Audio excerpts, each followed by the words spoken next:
Располагайся поудобнее, одевай наушники и слушай. Сегодня мы читаем рассказ Стивена Кинга «Оставшиеся в живых». 7 февраля. Культя сильно болела. Время от времени боль становилась почти невыносимой. Но, по-моему, подкожный зуд, свидетельствующий о начале выздоровления, был еще хуже. Я вспоминал в этот день всех своих пациентов, которые лопотали мне, что я не могу выносить ужасный, неотскребанный зуд, заштопанный на плоти.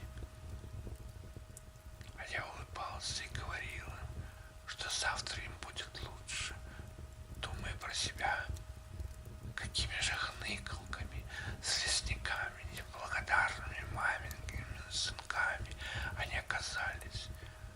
Теперь я понимаю их. Несколько раз я почти уже собирался содрать повязку с культи и начать скрести ее, впиваясь пальцами в мягкую сырую плоть, растирая корки, выпуская кровь на песок, все что угодно, лишь бы отделаться от этого невыносимого зуда. В такие минуты я считал наоборот, начиная с сотни, и нюхал героин. Не знаю, сколько я всего принял, но почти все время после операции я был словно деревеневшим. Подавляет голод. Я едва ли знаю о том, что я вообще могу есть. Слабое, отдаленное урчание в животе, и это все. Можно легко не обращать на него внимания. Однако этого делать нельзя. В героине нет калорий. Я проверял свой запас энергии, ползая с места на место. Он иссякает. Боже, я надеюсь, нет, но может понадобиться еще одна операция. Боже. Еще один самолет пролетел над островом слишком высоко, чтобы от него мог быть какой-то толк. Все, что я мог видеть, это оставляемый им след. И тем не менее я махал и кричал ему. Когда он улетел, я заплакал. Уже стемнело, и ничего не видно вокруг. Еда. Я начал думать о всякой еде. Чесночный хлеб, улитки, омар, сочные бараньи ребра, первосортные яблоки, жареный цыпленок, огромный кусок торта и тарелка домашнего ванильного мороженого, семга, копченая ветчина с ананасом, колечки лука, луковый соус с жареной картошкой, охлажденный чай долгими глотками, французское жаркое. Пальчики оближешь. 100, 99, 98, 97, 96, 95, 94. Боже, Боже, Боже. 8 февраля. Еще одна чайка села на скалу сегодня. Жирная, огромная. Я сидел в тени скалы на месте, которое я назвал своим лагерем, положив на камень свою культю. Как только я увидел чайку, у меня тотчас же выделилась слюна. Как у собаки Павлова, я сидел и пускал слюнки, как маленький ребенок.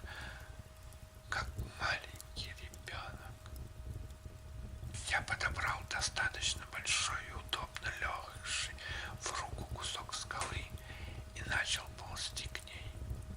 У меня почти не было надежды, но я должен был попытаться. Если я поймаю ее, то с такой наглой жирной птицей смогу отсрочить вторую операцию на неопределенно долгое время. Я пополз. Мое культя билось о камни, и боль от ударов отдавалась во всем теле. Я ждал, когда она улетит. Она не улетала. Она важно расхаживала туда и сюда, выпитив грудь, как какой-нибудь генерал авиации, делающий смотр войскам. Время от времени она поглядывала на меня своими маленькими отвратительными глазками, и я застывал в неподвижности и начинал считать наоборот, до тех пор, пока она вновь не начинала расхаживать. Каждый раз, когда она взмахивала крыльями, я леденел. У меня продолжали течь слюни, я ничего не мог с собой поделать, как маленький ребенок.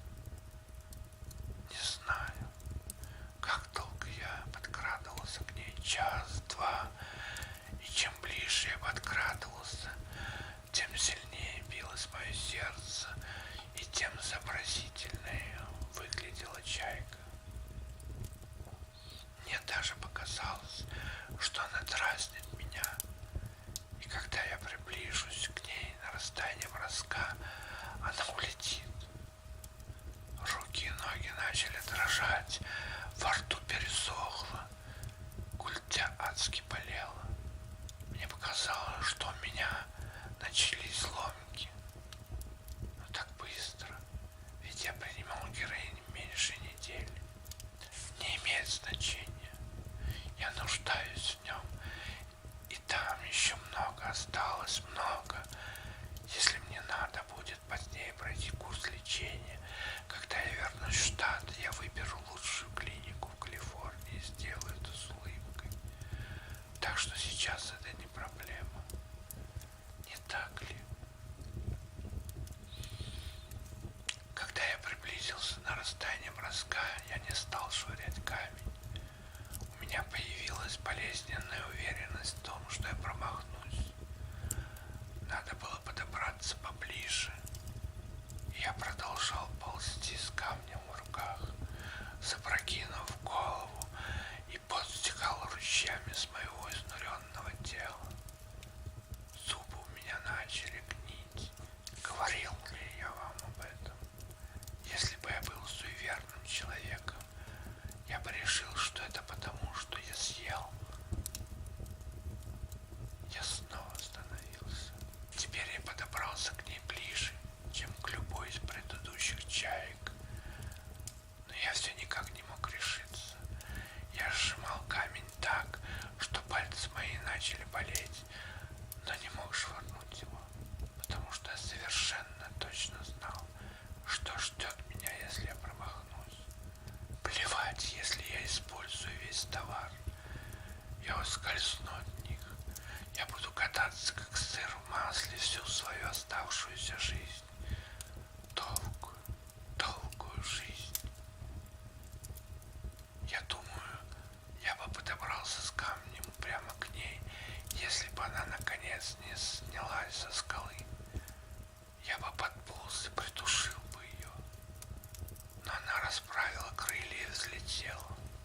возвращалась, если бы не руки.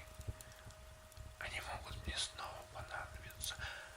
Но несмотря на все предосторожности, когда мы достигли берега, ладони были изранены. Кроме того, я разбил часы об острый угол скалы. Чайка шлепнулась в воду, омерзительно крича, и я попытался схватить ее. В руке у меня оказалась горстка хвостовых перьев. Потом я упал, наглотался воды и чуть не захлебнулся. Я пополз дальше. Я даже попытался плыть за ней. Повязка слетала с груди. Я начал тонуть. Мне едва удалось выбраться на берег, дрожа от изнеможения, обезумев от боли, плача, крича и проклиная чертова